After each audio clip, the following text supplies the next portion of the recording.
how would Johnny Cage defeat Homelander? What would his strategy be? Oh, he would take that prick out. Look at that. Yeah, He'd be gone. Yeah. Gone. No strategy needed. Boom. Green aura.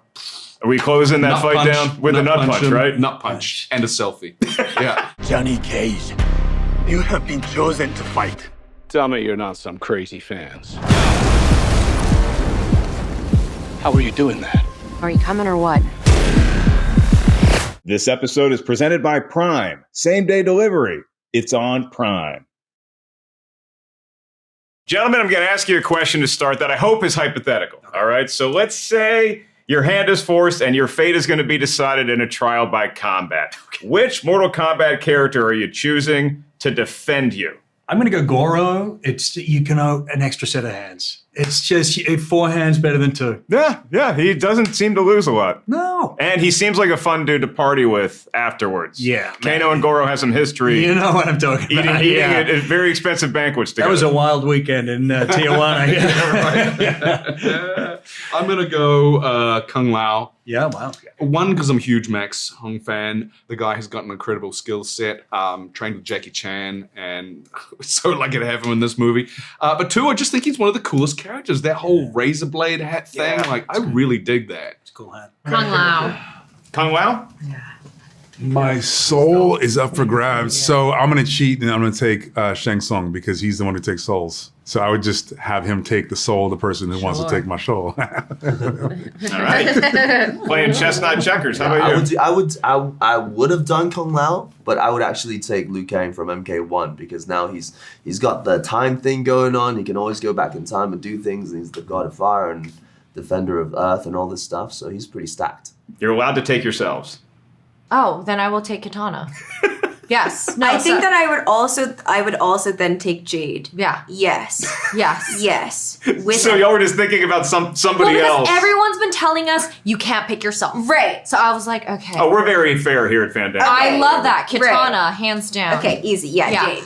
Okay, all right. Yeah. I like what's happening here. Yes. And as a second choice, I would pick Liu Kang. Okay. Just because fire, come on. Yeah. You can do a lot with fire. You can do a lot with fire. Scorpion or Bihan would be my Fair. alternates. Okay, but we're sticking Good with dream Katana team. and Jade. Yes. Yeah. Shao Kahn. You take each other. We'll take each other. You'll take each other. Yeah. So Full we're trust. Yeah, no a one little can. bit of Freeze, a little bit of Shao Kahn. Yeah. Okay, Full cool. trust. We join forces, no one can beat us, Yeah. for sure. What's the worst way to die in Mortal Kombat? The Johnny Cage nut punch is a fatality, and then have him taking a selfie. That's pretty humiliating. There's a fatality, I think it might be an X, where Kronos, I think, his fatality is he kills you, then he goes back in time so that you go back to life, and then he kills you again, and he keeps doing it over and over and over. Brutal. So you just die constantly over and over. That's pretty inventive. Embarrassing. Embarrassingly. Like a bitch. Like, embarrassingly. When you Like get 2 an cast members embarrassing bitch. laughing at your expense. That's how. This feels like poison experience. I mean, listen. It's never. Dying in Mortal Kombat is actually interesting because it's like it's such a dramatic death that as an actor you can really go there, but it has to be written in a way where you don't die like a bitch. And then if it's not, then you have to work that out. I'll tell you a short story. It's not a death scene, but it was my first scene fighting a Sub-Zero, and I remember when he punches, he breaks the gun, and the first time he did it, I went. And they're like, moving on. I go, no, absolutely not moving on. What do you mean? I go, let me see that. The playback, I'm like, I look like a bitch. And then Todd was like, it's fine. I go, Todd, watch this. Todd came over. He was like, oh, you look like a bitch. And so we did it again. And I was like, oh, yeah. I was like, okay, cool. There we go. Because you can't look like a bitch in a fight movie. You just can't. Now it's in the contract. Does not die like a bitch Like, in yeah. any movie. Yeah. I need red Skittles and no bitchness. Champion hood. And you're so big, I know. Like you can't look all the like sound effects. I can't look like that. Like I'm too big for that. Like a small guy maybe you can get away with that, but I couldn't get it. All right, do the noise. I'll do the noise. You do the mouth of what you did. Ready? You do that action. Do the action. Oh, the first one. Yeah, ready? The leg sweep is pretty. The leg sweep hurts. Yeah. I did that to my brother a lot. Feels pretty good when you're on the Yeah, it does. giving end of it. I'd It say does, yeah. definitely. I'll go with that. Yeah, I guess that would be the most weird. It's like, oh, that's it? That's what got you? It's kind of like when you have a really cool scar and people are like, "Oh, where'd you get that from?" And you're like, "I have a." They don't want to tell you the story. It's that. It's the equivalent of that. You know. I literally have a scar on my hand that people are always like, "Oh, did you like?" It's right here. It's like people think that I got cut with a knife or something. I got this scar by baking a cake for my teacher in high school. It's too wholesome. Way too wholesome. That is the sweetest story I've ever heard. Yeah. No, I'd say it's when your mom turns off the power. It's a terrible way. That's the best answer my I can get on dad that. did that. When I was a kid playing game with my Well, my when my brother. dad got mad at us, he would turn the TV off, not realizing that he had to turn the power off too. So we turned the TV off, and we could Just sneak turn it back back up. downstairs 30 minutes later. So I got the upper hand again. I want to talk about the training for your characters, because the way that y'all train for this movie, I was reading, is like you have individual sort of things that are geared towards your character's powers. Yeah. Can you talk about that training and the specific things that each one of you were working on? Yeah, for me, it was probably the most challenging action sequence and choreography that I've ever embarked on in my career. I mean, it was a steep learning curve. Like, to the point where I arrived on the Gold Coast where we were shooting this movie, and they didn't take me to the hotel. They took me straight to a set. I literally got off the plane and went straight into a stunt training session.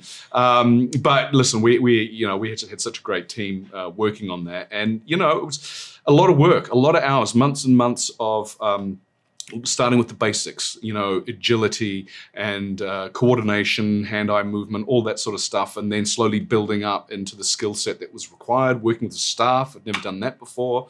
It was a lot. It was a lot of work, yeah. And add to that, by the way, we were interrupted, as so many people were, by the strike. And so we had to keep training through that strike, not knowing when it would finish. So that was another weird little speed bump that we, and many other productions around the world embarked on. Yeah, so we were we were match fit, ready to go. Ready to go. And a couple of weeks in going, all right, tools down. And we're like, So I had to learn how to army box, which is different than boxing. The stance is different. The way you're punching is different. It's for multiple combatants. You're trying to get the fight over fast. You're not like trying to score points. You're trying to break a clavicle, right? And so I had never done that ever, right? I had been in a couple fights in my life, but they weren't organized. And Sifu Nima.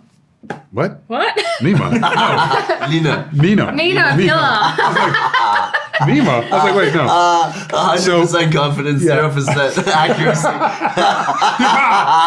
accuracy. He was really helpful for me. I rehearsed 3 to 4 hours a day for 8 weeks, maybe. And I'm not talking about fight choreography. I mean, just army boxing. And I was staying up watching Joe Frazier and Mike Tyson, and I really had to convince myself psychologically that I belonged in that space. And once I got past that hurdle, it became really easy. And then at that point in time, it's just desire and devotion, and making sure that your desire to be the best that you can be matches up with your devotion. And that's it. Beautiful. That was great. How about the training for Sonia? Yeah, same thing with Nino Pilla, who's Nima. a really good, Evidently. lovely guy. He taught me a lot in terms of in the original Mortal that we shot too, and I carried a lot of that forward. And then I had an amazing stunt double, Zia, who she taught me so much too, and she was just such a great double. So I can't take all the credit because she did a lot of my fights, particularly in the second one. You worked really hard, though. I did, you worked but also really hard. just training, getting in the gym, and getting the physicality that I needed. I'm not your beefiest kind of gal, but it took me a minute to get some you look muscles. good. Damn. And they are dissipated, unfortunately. So it took a long time. Very easy to lose, though. I'll give you that. You went from beefy to With salmon.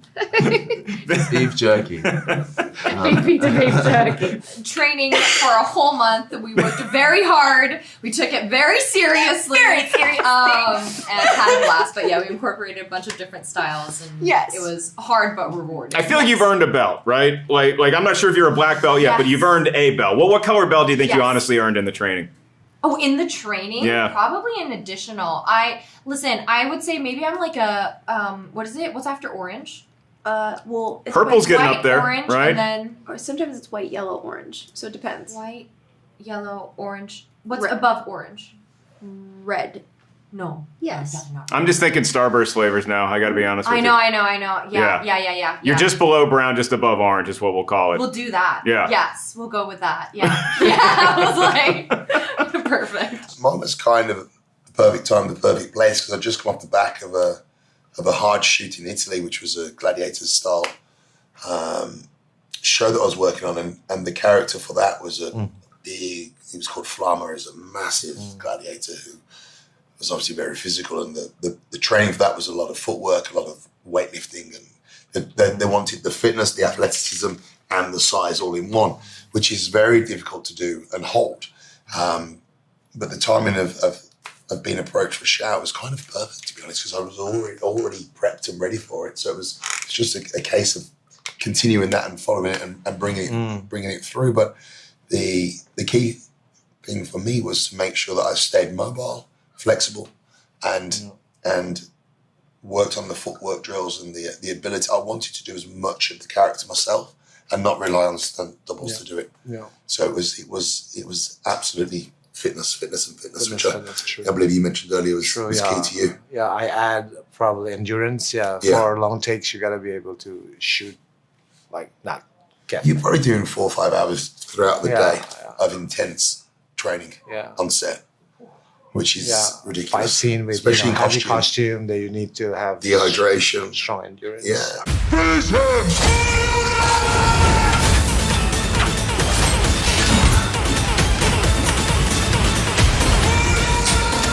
So in the last Mortal Kombat game, Karl, Homelander is a character you can play as. So Right. I'm curious, how would Johnny Cage defeat Homelander? What would his strategy be? Oh, he would take that prick out. Look at that. Yeah, He'd be he would. gone. Yeah. Gone. No strategy needed. Boom. Green aura. Are we closing that Nut fight punch, down with a nut punch, him, right? Nut punch. And a selfie. Yeah. Obviously, the fight we're more interested in is Johnny and Butcher.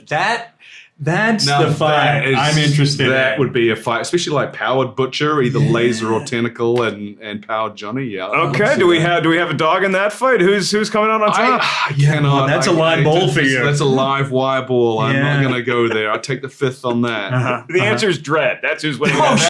Winning that. Okay, got it. No, it's Hammer.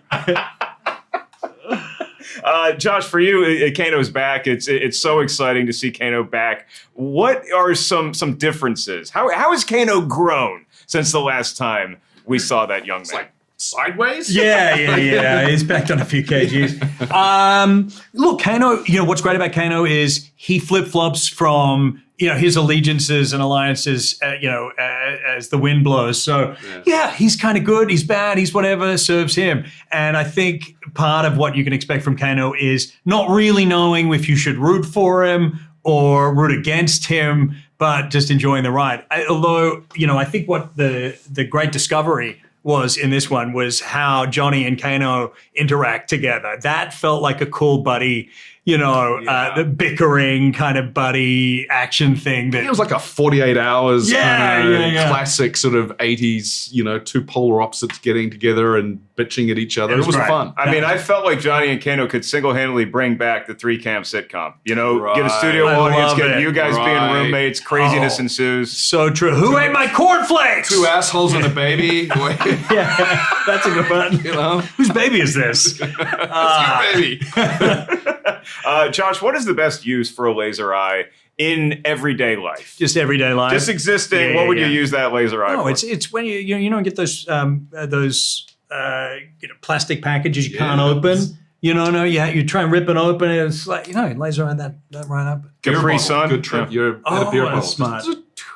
A beer bot. That'd be a cool parlor trick. Yeah. Change the channel. Yeah. Simple. Change the channel.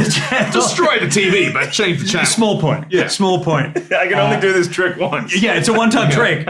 Carl, you get to fight Katana in this movie. Yeah. You get to fight Baraka in this movie. Can you tell me one thing about each one of those fights that was really exciting for you? It was exciting to go against Katana because she's been training for 10,000 years. Oh, shit. So that was a challenge. And Baraka, the thing that I think I most enjoyed about the Baraka fight was Johnny Cage finding himself, like finally sinking into and accepting, believing himself. I think that's fun for an audience to see. And for the record, your favorite Johnny Cage move is? It's the nut punch. It's got to be the nut punch. Got to be. It has to be the nut punch. Got to be a nut Come punch. on. I'm not some champion. I don't have transformer arms or shoot lightning bolts. This has got nothing to do with me. I'm an actor. Each one of your characters, how have they matriculated since the last movie? Because we kind of got like the build up to the tournament. Now it's tournament time. Yeah. So what are you bringing to this tournament that you maybe didn't have in the first film? My rings. Arcana. My Arcana. I got it for realsies now and throughout the whole film. So that is a real level up for me. And it's just going to be so much fun to play with on set, right? Totally. I know, and we played with a different couple of versions of like what they had some real rings, and then they had the CGI rings, and they've landed somewhere in the middle now. But it was really fun to be able to fire them off. I think he's deeper, having to. I've gone through a really significant loss in the first film. He's a little bit more beefy. You were jacked in this movie, man. I mean, Yeah. I ate a lot, and I trained. Trained extra much. And, Extra much. I'm taking many that. trains. many trains. I took many trains. How about you, Mehcad? What does Jax bring to the dance this time around? More levity, more sensitivity. I think he's more of a rounded out character. And I think the stakes are higher for all the characters, right? And so I think that just brings a heightened sense of urgency and devotion for each character. Johnny Cage shows up, and Yes. to put it nicely, at the beginning of this movie, sort of a diamond in the rough when it comes to being tournament ready. Well, that's an understatement. Yeah, wow, you're nice. You're a nice human I being. have to be diplomatic on this side of the table. Yeah. What is something that each of you brought to Johnny to kind of help him get ready for the tournament? What would your characters provide that maybe he didn't have to get him that last couple reps? I think that he didn't understand the stakes, and that's something that Sonya and Jax in particular really understand, because like we did most of the recruiting, and so when we recruited somebody, they have to understand what the stakes are, right? And I don't think he really got it. And then he got off easy with the first fight with Katana, and that wasn't going to happen again. So. I mean, I gave him multiple pep talks throughout the movie. I was the voice of reason and gave him the good shake that he needed, give him a bit of a shakedown, so to speak. But I think I eventually kind of got in there, wormed my way into his brain, got in his ear and convinced him that he, begrudgingly could do the things that he needed to do. I think Liu Kang gave him a chance.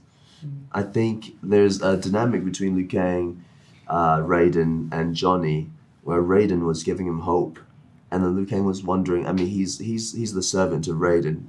The guy raised him, taught him everything he knew, and Raiden gave him a chance as an orphan on the street. So he was giving Johnny a chance to step up to his own championhood. Last question for y'all. I remember my first day speaking English. Training much championhood. I train much championhood. I'll take getting to the point over anything else. Mortal Kombat 7 championhood.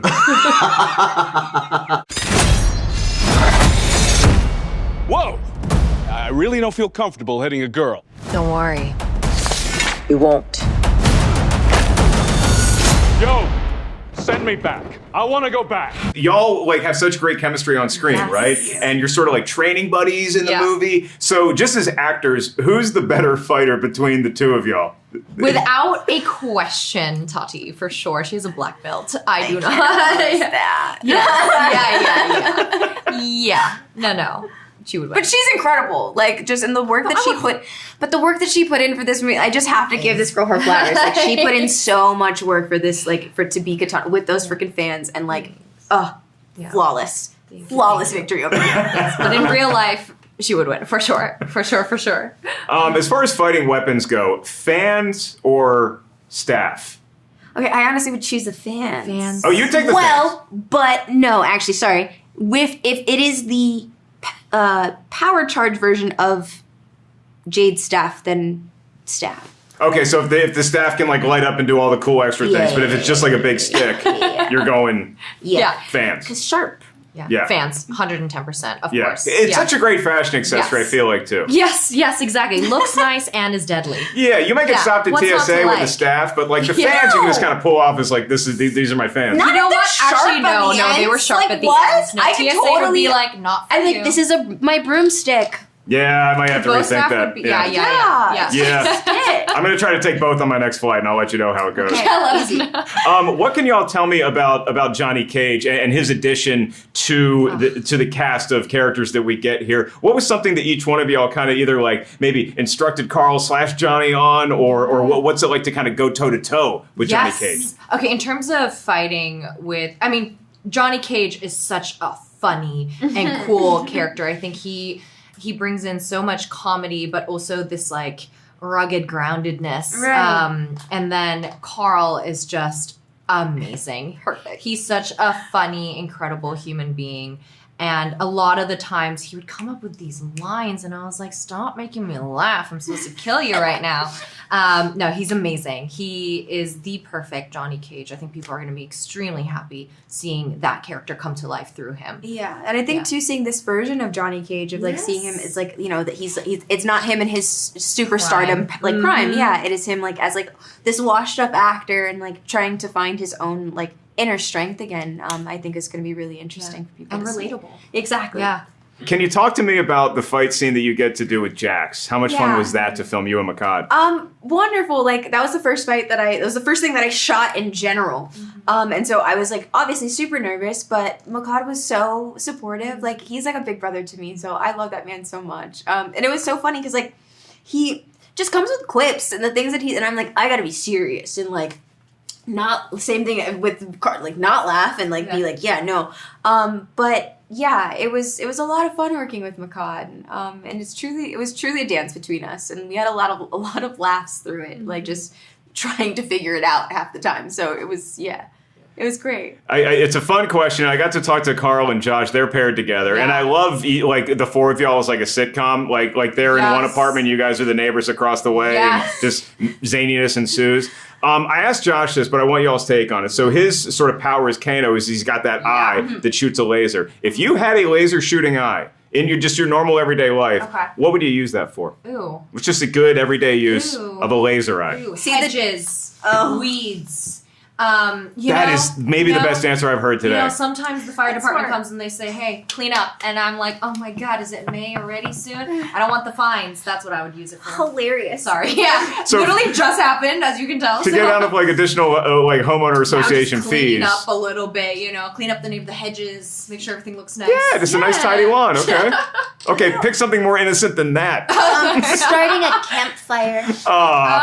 You know who else said that? Who? Mr. Ed Boon. Oh, really? He said he wants to start a campfire with it. So as great as your trimming the hedges answer was, I have to give the win Damn, that's fair. That is to fair. starting a campfire. That is fair. Finish him! Me.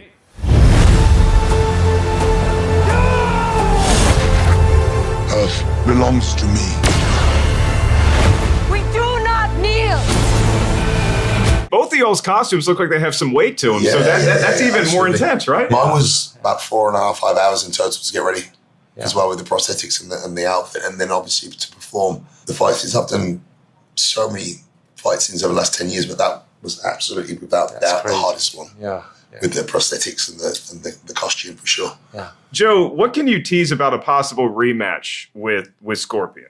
Well, next one for sure. I think it's time for Bihan to win, right? Because the first one, the MK1 beginning, Bihan won one time, and then the end, with the help of Cole Young, he won. And this, I cannot spoil anything, but I know for sure next time, Scorpion needs to get fatality. As a lifelong Sub-Zero player, I subscribe to that. Martyn, what's the coolest thing about Shao Kahn's costume? I would say his accessories. You know, he matches well, his colour's good, he's in trend, he's in season. I think he's got it nailed. You agree? I agree. Yeah. He's scary, but he can also hold a catwalk. Oh, absolutely, Yes. yeah. I Swag. think that was probably his side option. If he never succeeded in life, he was probably going to go down the modelling route. This whole dominating realms doesn't work out. You can be a fashion model. Face for radio, as they say. Get over here! Damn.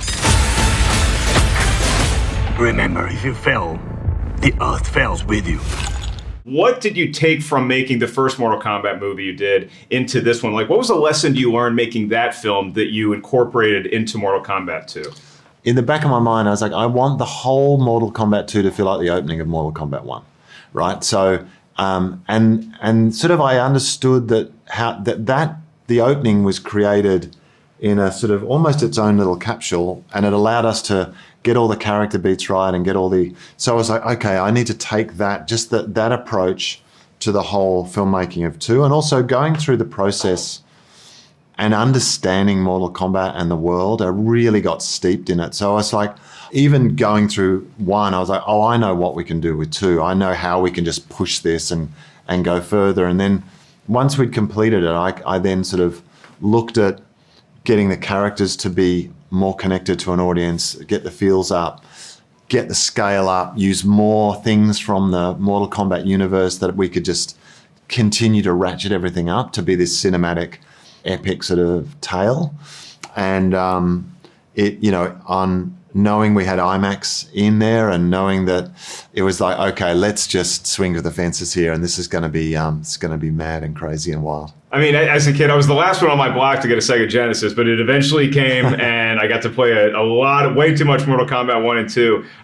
Is there a particular sort of Easter egg or something that you're really excited in this movie for fans to get to see if they pick it out? Like, how do you go about setting those kind of things up? Well, there's a lot of that in the film. There's a lot of those layers. The thing that this is a bit of a strange one, but taking the success of Mortal Kombat 2 as the arcade game, which is sort of regarded as a great iconic arcade game, and we all kind of know what that looks like, right? With the type on the side, the red and the yellow. It took the most of my quarters out of any arcade game ever. Yeah, exactly. So given that the success of that, we sort of wanted to take the spirit of that, and in the opening titles of the film, those who are typographically leaning will see that we use the typography from the arcade game because it seemed right for Mortal Kombat 2, the movie. We'd used Mortal Kombat 2, the arcade game.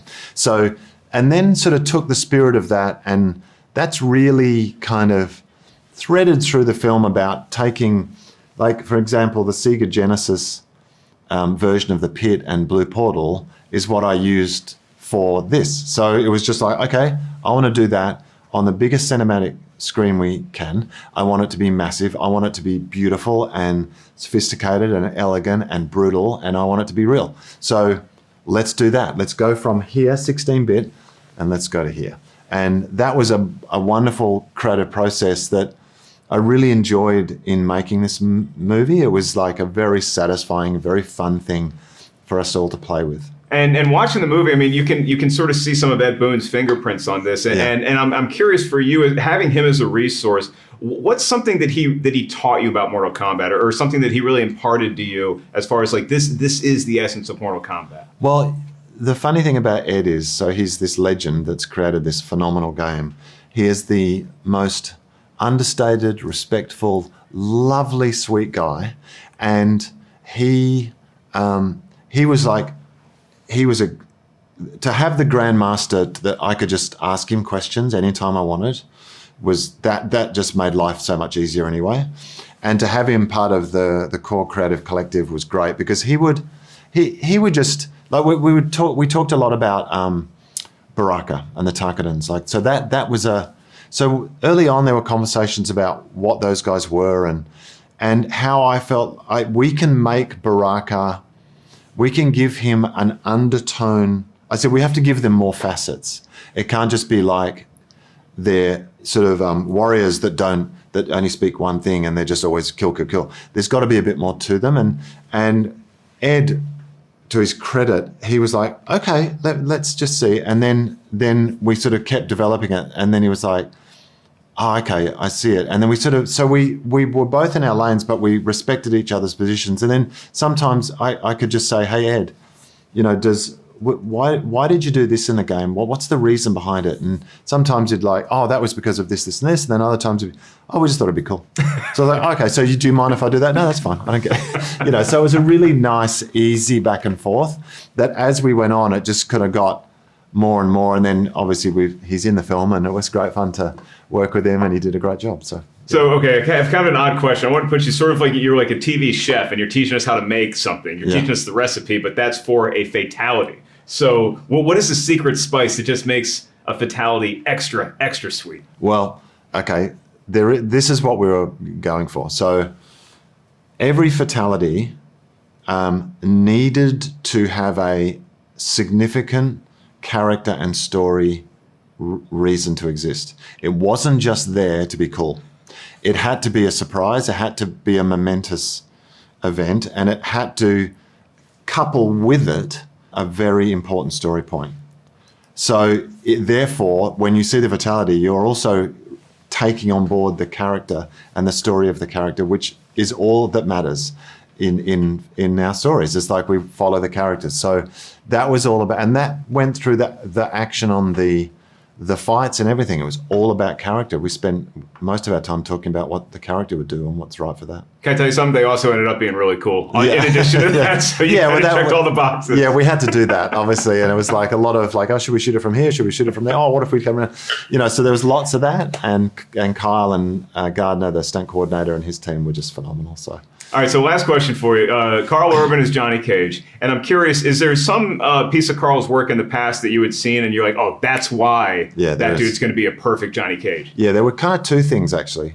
So Bones in Star Trek. So Bones in Star Trek could have been quite a broad comedic character, but Karl's sense of comedic timing is extremely good. He really gets it. He never lets anything get broad. He never ever lets it get out of hand, but it's always funny.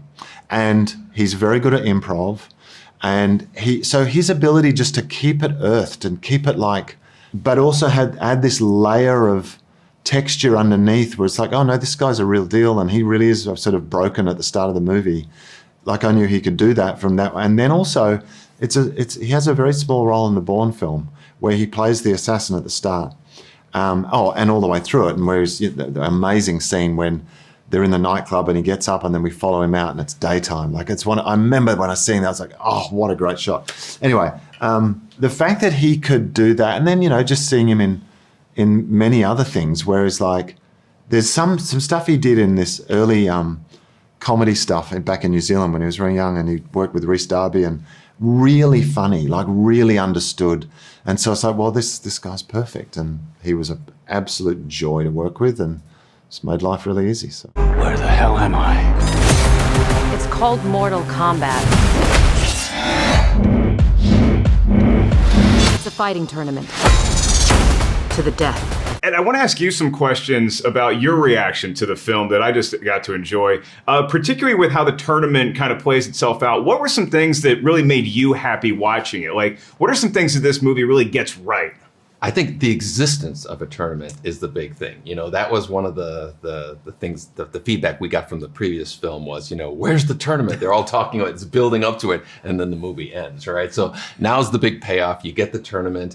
Everybody's also, of all the original characters we came up with, there was no Johnny Cage. Everybody's like, where is Johnny Cage? And so this film, I think, checks a number of boxes that fans wanted to see in the first film, and and as well as crazy fights and all that stuff like there. So yeah, it was a nice balance of violence and of humor in there too. I mean, this movie really does have everything. And for all like the millions, it tens hundreds of millions of like hardcore Mortal Kombat fans, what are some of the things that you're really excited for them to see in terms of maybe like some Easter eggs, some set pieces, stuff like that?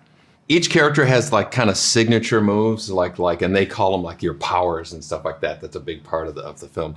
I'd love to see people's reactions to that. There's a fight with Liu Kang and Kung Lao in this blue portal, and it is like such an amazing choreography of like, this fight that's going on, this hat that's flying around all the time. It's, you got to take, and the camera movements are really cool. So the fights are a big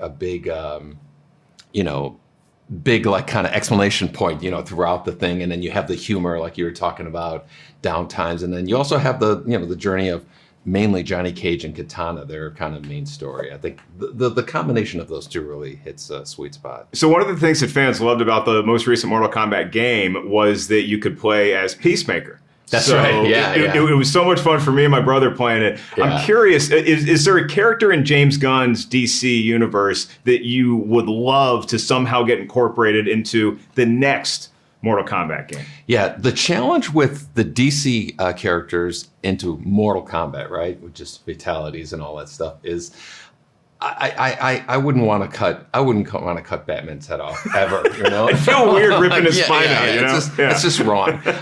But Joker worked, right? Joker, I think we put him in Mortal Kombat 11, and so there are definitely ones that could fit, but it's not like Superman, Supergirl, Wonder Woman. You're not going to see them probably in a Mortal Kombat. They're going to get beat up enough in Injustice, right? Yeah. Exactly. Yeah. What do you think would be like a great source of inspiration as far as like the games and the lore, the mythology of Mortal Kombat to date? What would be a great source of inspiration for the next Mortal Kombat movie if we're lucky enough to get there?